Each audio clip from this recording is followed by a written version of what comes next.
Income tax അടയ്ക്കാറുള്ള ആളുകൾ അല്ലെങ്കിൽ income tax ഈ വർഷം അടയ്ക്കേണ്ടി വരാൻ സാധ്യതയുള്ള ആളുകൾ, അതുപോലെ മ്യൂച്വൽ ഫണ്ടുകളോ സ്റ്റോക്കുകളോ 2024 ഏപ്രിൽ 1-ാം തീയതിക്ക് ശേഷം വിറ്റിട്ടുള്ള ആളുകൾ, അതിൽ നിന്ന് ലാഭവും നഷ്ടമോ ഒക്കെ കിട്ടിയിട്ടുള്ള ആളുകൾ ശ്രദ്ധിക്കാനുള്ള കുറച്ച് കാര്യങ്ങളാണ് നമ്മൾ ഈ ഇതിൽ പറയുന്നത്.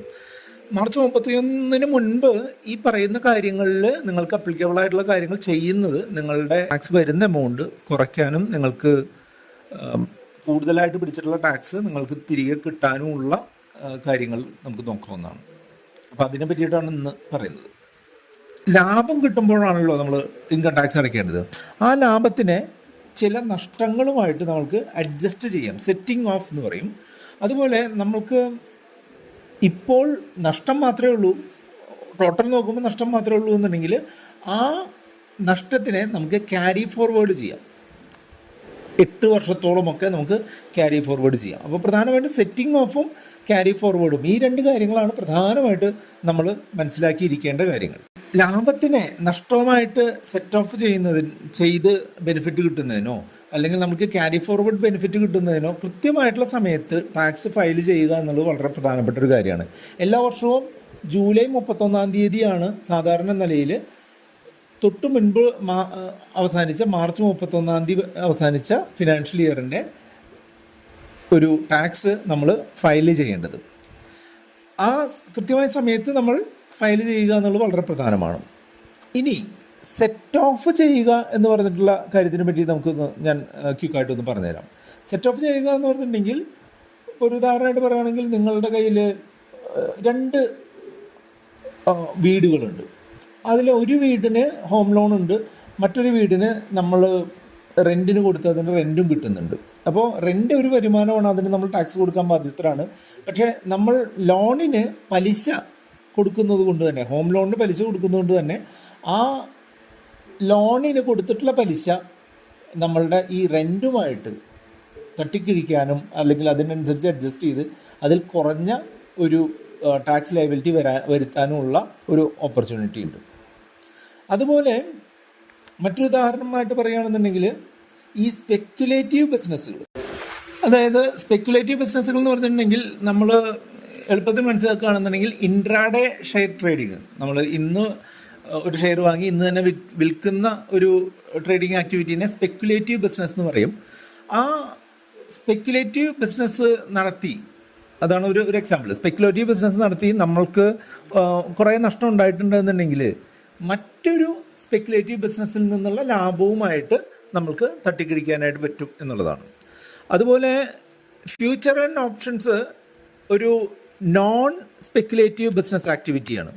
അപ്പോൾ ഈ നോൺ സ്പെക്കുലേറ്റീവ് ബിസിനസ് ആക്ടിവിറ്റിയിൽ ഉണ്ടാകുന്ന ലോസ്, അതല്ലെങ്കിൽ F&Oയിൽ ഉണ്ടാകുന്ന ലോസ് സാലറി ഒഴികെയുള്ള ഇൻകവുമായിട്ട് തട്ടിക്കിഴിക്കാനായിട്ട് സാധിക്കും എന്നുള്ളതാണ്.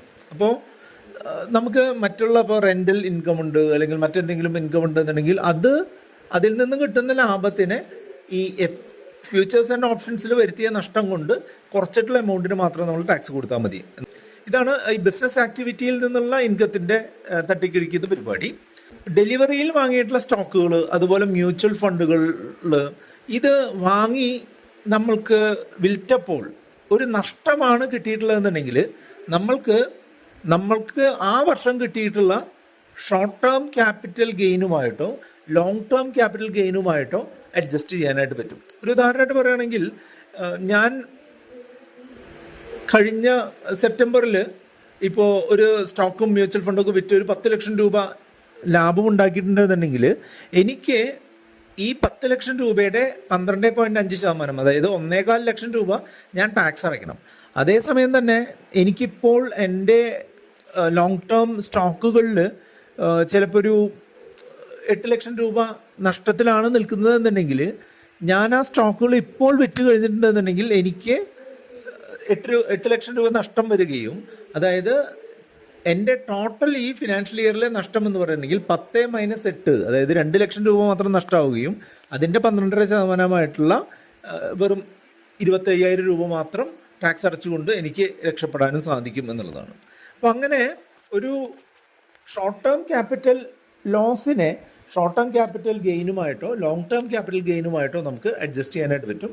അതുപോലെ തന്നെ ലോങ് ടേം ക്യാപിറ്റൽ ലോസ് ഉള്ള കാര്യങ്ങൾക്ക്, അതായത് നമ്മൾ ഒരു വർഷത്തിൽ കൂടുതൽ ഒരു മ്യൂച്വൽ ഫണ്ടോ സ്റ്റോക്കോ വാങ്ങിയിട്ട് നഷ്ടത്തിൽ വിൽക്കുകയാണെന്നുണ്ടെങ്കിൽ നമ്മൾക്ക് കിട്ടിയിട്ടുള്ള മറ്റൊരു ലോങ് ടേം ക്യാപിറ്റൽ ഗെയിനുമായിട്ട് തട്ടിക്കിടിക്കാനായിട്ട് പറ്റും. ഉദാഹരണമായിട്ട് പറയുകയാണെന്നുണ്ടെങ്കിൽ, ഞാനൊരു സ്റ്റോക്ക് വാങ്ങി, എനിക്ക് ഒരു വർഷത്തിന് ശേഷം ഞാനത് വിറ്റപ്പോൾ എനിക്ക് 10,000 രൂപ നഷ്ടമുണ്ടായി. അതേസമയം ഞാൻ കുറേ നാൾ മുൻപ് വാങ്ങിയിട്ടുള്ള ഒരു സ്റ്റോക്ക് വിറ്റപ്പോൾ എനിക്ക് 10,000 രൂപ ലാഭം ഉണ്ടെന്നുണ്ടെങ്കിൽ ഈ രണ്ട് ട്രാൻസാക്ഷനുകളിൽ ഉള്ള 10,000 രൂപ നഷ്ടവും 10,000 രൂപ ലാഭവും തമ്മിൽ തട്ടിക്കിഴിക്കുകയും നമ്മൾക്ക് നെറ്റ് എഫക്റ്റ് ടാക്സ് കൊടുക്കേണ്ടി വരാതെ ആവുകയും ചെയ്യും എന്നുള്ളതാണ്. അതാണ് ഈ ക്യാപിറ്റൽ ഗെയിനുമായിട്ടുള്ള സെറ്റ് ഓഫ് റൂൾസ്. അതേപോലെ ക്രിപ്റ്റോ കറൻസിയിൽ നമുക്ക് ട്രേഡ് ചെയ്തിട്ട് ലോസ് സംഭവിച്ചിട്ടുണ്ടെന്നുണ്ടെങ്കിൽ നമ്മൾക്ക് മറ്റേത് ഇൻകവുമായിട്ടും തട്ടിക്കിടിക്കാനുള്ള ഓപ്ഷൻ ഉണ്ട് എന്നുള്ളതാണ്. ഇതൊക്കെയാണ് സെറ്റ് ഓഫ് റൂൾസ് ആയിട്ട് പറയാനുള്ളത്. ഈ സെറ്റ് ഓഫിന് ശേഷം പറഞ്ഞു തരാനുള്ളത് ക്യാരി ഫോർവേഡ് ട്രാൻസാക്ഷൻസ് ആണ്. അതായത് നമുക്ക് ലോസുകൾ ക്യാരി ഫോർവേഡ് ചെയ്യാം. ഒരു ഉദാഹരണമായിട്ട് പറയുകയാണെന്നുണ്ടെങ്കിൽ, നോൺ സ്പെക്കുലേറ്റീവ് ബിസിനസ് F&Oയിൽ നിങ്ങൾക്ക് ഒരു ലോസ് സംഭവിച്ചു, ഈ വർഷം നമുക്ക് ഗെയിനൊന്നും ഇല്ലാന്നുണ്ടെങ്കിൽ അടുത്ത 8 വർഷത്തേക്ക് ഈ ലോസ് നമുക്ക് ക്യാരി ഫോർവേഡ് ചെയ്ത് നമുക്ക് അഡ്ജസ്റ്റ് ചെയ്യാനായിട്ട് പറ്റും. അതേപോലെ നമ്മൾ ഇൻട്രാഡേയിൽ ഈ വർഷം ലോസ് സംഭവിച്ചു, ആ ലോസ് അടുത്ത വർഷമോ തുടർന്നുള്ള 4 വർഷങ്ങളിൽ കിട്ടാൻ സാധ്യതയുള്ള ഗെയിനുമായിട്ട് നമുക്ക് തട്ടിക്കഴിക്കാനായിട്ട് സാധിക്കും. അതുപോലെ നിങ്ങളൊരു ഹൗസ് പ്രോപ്പർട്ടിയിൽ നമ്മൾ ഇൻട്രസ്റ്റ് അടയ്ക്കുമ്പോൾ ഉണ്ടായിട്ടുള്ള നഷ്ടം നമ്മൾക്ക് അടുത്ത 8 വർഷത്തേക്ക് നിങ്ങൾക്ക് ക്യാരി ഫോർവേഡ് ചെയ്യാൻ സാധിക്കും. അതുപോലെ ക്യാപിറ്റൽ ഗെയിൻസിലുണ്ടായിട്ടുള്ള നഷ്ടം അല്ലെങ്കിൽ ക്യാപിറ്റൽ ലോസ്, ലോങ് ടേമോ ഷോർട്ട് ടേമോ ആയിട്ടുള്ള ക്യാപിറ്റൽ ലോസ് 8 വർഷത്തേക്ക് നിങ്ങൾക്ക് ക്യാരി ഫോർവേഡ് ചെയ്യാനായിട്ട് സാധിക്കും. അതായത് ഇത് നമ്മൾ നഷ്ടം എത്ര കാലത്തേക്ക് നമുക്ക് തുടർന്നു കൊണ്ടുപോകാനും, അത് ആ സമയത്ത് ഇപ്പോൾ ഈ വർഷം നഷ്ടമാണെന്നുണ്ടെങ്കിൽ അടുത്ത 8 വർഷം അല്ലെങ്കിൽ 4 വർഷമൊക്കെ ഇടയിൽ നമുക്ക് ലാഭം കിട്ടിക്കഴിഞ്ഞാൽ അതുമായിട്ട് ആ സമയത്ത് ടാക്സ് കൊടുക്കാതിരിക്കാനുള്ള ക്യാരി ഫോർവേഡ് മെക്കാനിസം, അതിൻ്റെ റൂളുകളാണ് ഇപ്പോൾ പറഞ്ഞത്. ഇതെല്ലാം ഓൾഡ് ടാക്സ് റെജീമിനെ പറ്റിയിട്ടാണ് പറഞ്ഞത്. ന്യൂ ടാക്സ് റെജീമിൽ ചെറിയ ചില മാറ്റങ്ങളുണ്ട്. പ്രധാനമായിട്ടുള്ള മാറ്റം എന്താണെന്ന് വെച്ചാൽ, നമ്മൾക്ക് ഹോം ലോണിൽ വഴിയുണ്ടാവുന്ന നഷ്ടം അല്ലെങ്കിൽ ഹൗസ് പ്രോപ്പർട്ടിയിലുണ്ടാകുന്ന നഷ്ടം സെയിം ഇയറിൽ സെയിം ടൈപ്പ് ഓഫ് ഇൻകവുമായിട്ട് മാത്രമേ സെറ്റ് ഓഫ് ചെയ്യാൻ പറ്റുള്ളൂ എന്നുള്ള ഒരു റൂളാണ്.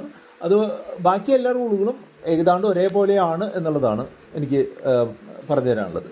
ഇത് എൻ്റെ ഇപ്പോഴത്തെ ഒരു അണ്ടർസ്റ്റാൻഡിങ് വെച്ചിട്ട് ഞാൻ പറഞ്ഞു തന്നതാണ്.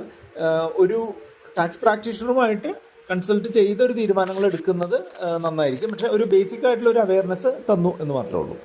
പ്രധാനമായിട്ടും 2 തരത്തിലാണ് ഞാൻ ഈ വർഷം ടാക്സ് ലാഭിക്കാനായിട്ട് ശ്രമിക്കുന്നത്. ഒന്ന്, ലോസ് ഹാർവെസ്റ്റിംഗ് രീതി എന്ന് പറയും. അതായത് ഞാൻ ഈ ഫിനാൻഷ്യൽ ഇയറിൻ്റെ തുടക്കത്തിൽ ഒരു മ്യൂച്വൽ ഫണ്ട് വിറ്റ് എനിക്ക് 10 ലക്ഷത്തോളം രൂപ ലാഭം കിട്ടിയിട്ടുണ്ട്. ആ ലാഭത്തിനെ ഞാൻ എൻ്റെ കയ്യിലുള്ള ലോങ് ടേം ഷെയറുകളിൽ വന്നിട്ടുള്ള നഷ്ടവുമായിട്ട് ഞാൻ തട്ടിക്കിരിക്കാനായിട്ട് പോവുകയാണ്. അതായത് ഉദാഹരണമായിട്ട് പറഞ്ഞെങ്കിൽ, എൻ്റെ ലോങ് ടേം ഷെയറുകൾ കുറച്ച് നഷ്ടത്തിൽ നിൽക്കുന്നുണ്ട്. ആ ഷെയറുകൾ ഞാൻ നഷ്ടത്തിൽ വിൽക്കുകയും തൊട്ടടുത്ത ദിവസം തന്നെ തിരിച്ചു വാങ്ങുകയും ചെയ്തു കഴിഞ്ഞാൽ എന്തുണ്ടാവും?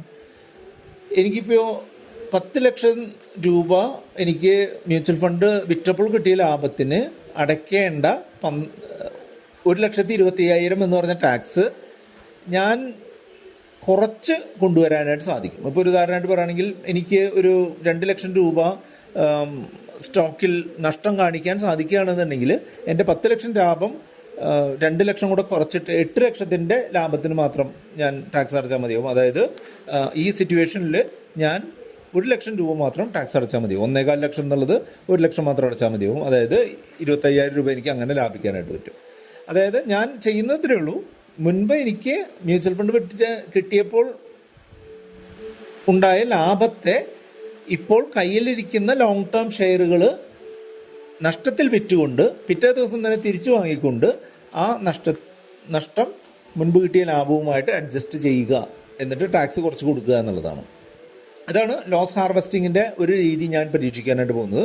രണ്ടാമത്തേത് പ്രോഫിറ്റ് ബുക്ക് ചെയ്തുകൊണ്ട് ടാക്സ് ലാഭിക്കാമെന്നുള്ളതാണ്. അതായത് ലോങ് ടേം മ്യൂച്വൽ ഫണ്ടുകൾ, ലോങ് ടേം സ്റ്റോക്കുകൾ നമ്മൾ വിൽക്കുമ്പോൾ, അതായത് ഒരു വർഷത്തിന് ശേഷം നമ്മൾ സ്റ്റോക്കുകളും മ്യൂച്വൽ ഫണ്ടുകളൊക്കെ വിൽക്കുകയാണ് എന്നുണ്ടെങ്കിൽ നമ്മൾക്ക് ഒരു വർഷം ഒരു പാൻ നമ്പറിൽ 1.25 ലക്ഷം രൂപ വരെ ലാഭം എടുക്കാനായിട്ട് സാധിക്കും. അതായത് എൻ്റെ ഫാമിലി പോർട്ട്ഫോളിയോയിലുള്ള ഒരു ഫാമിലി മെമ്പറുടെ അക്കൗണ്ടിൽ കുറച്ച് മ്യൂച്വൽ ഫണ്ട് യൂണിറ്റുകളുണ്ട്. ആ യൂണിറ്റുകളിൽ ഇപ്പോൾ 1.25 ലക്ഷം രൂപ ലാഭം കാണിക്കുന്നുണ്ടെന്നുണ്ടെങ്കിൽ ഞാൻ ഇന്ന് ആ മ്യൂച്വൽ ഫണ്ട് യൂണിറ്റുകൾ വിറ്റ് പിറ്റേ ദിവസം തന്നെ അത് തിരികെ അതേ അക്കൗണ്ടിലോ മറ്റൊരു അക്കൗണ്ടിലോ വാങ്ങിക്കഴിഞ്ഞിട്ടുണ്ടെങ്കിൽ എനിക്ക് ഈ 1.25 ലക്ഷം രൂപ ടാക്സ് അടയ്ക്കാതെ എനിക്ക് പ്രോഫിറ്റ് ബുക്ക് ചെയ്യാൻ സാധിക്കും.